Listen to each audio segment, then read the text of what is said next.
প্রথমে একটা বাটিতে মটর ডাল নিয়ে নিয়েছি, জল দিয়ে ভালো করে ধুয়ে নিয়ে প্রায় 6-7 ঘন্টার জন্য ভিজিয়ে রাখবো। এটা হয়ে গেছে। এবার আমি একটা মিক্সিং জারে কাঁচা লঙ্কা আদা দিয়ে পেস্ট করে নেব। এটার মধ্যে কাঁচা লঙ্কা কুচি, ধনেপাতা কুচি,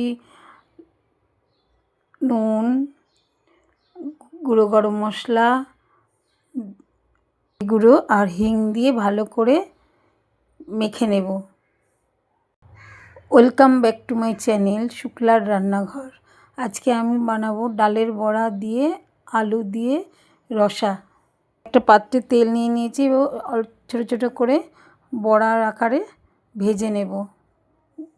বড়াগুলো আমার লাল লাল করে ভাজা হয়ে গেছে। এবার আমি একটা পাত্রে তুলে রাখবো।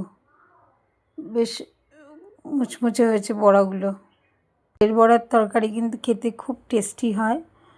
যে কোনো ডাল দিয়েই করা যেতে পারে। একটা পাত্রে তেল নিয়ে নিয়েছি, তার মধ্যে গোটা গরম মশলা, তেজপাতা, জিরে, শুকনো লঙ্কা ফোড়নে দিয়ে নিয়েছি। এবার ফোড়নটা একটু ভালো করে নেড়েছে, যখন সুগন্ধ বেরোবে তখন আলুগুলো আমি ছেড়ে দেব। আলুগুলো ভালো করে নেড়েছে, একটু ভাজা ভাজা হয়ে গেলে আমি দিয়ে দেব আদা বাটা,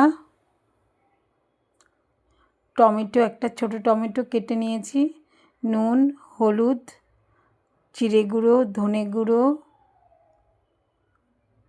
দিয়ে ভালো করে আলুর সাথে কষিয়ে নেব মশলাটা। অল্প অল্প করে জল দেব আর কষাবো যাতে মশলাটা পুড়ে না যায়। 1 চামচ লঙ্কার গুঁড়ো দিয়ে নিয়েছিলাম। অল্প অল্প করে 2-3 বার জল দিয়ে ভালো করে মশলার সাথে আলুগুলো কষিয়ে নিয়েছি। নিয়ে 2টো কাঁচা লঙ্কা দিয়ে দিলাম। দিয়ে এবার জল দিয়ে দেব। থেকে একটা বেশ সুন্দর গন্ধ বেরিয়েছে। বেশ, এবার জলটা গরম জল করে দিয়েছি আমি। আপনারা পারলে গরম জল ব্যবহার করবেন সবজিতে।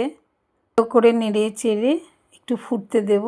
5 মিনিটের মতো ফুটে উঠলে বড়াগুলো ছেড়ে দেব, দিয়ে একটু নেড়ে চেড়ে দেব।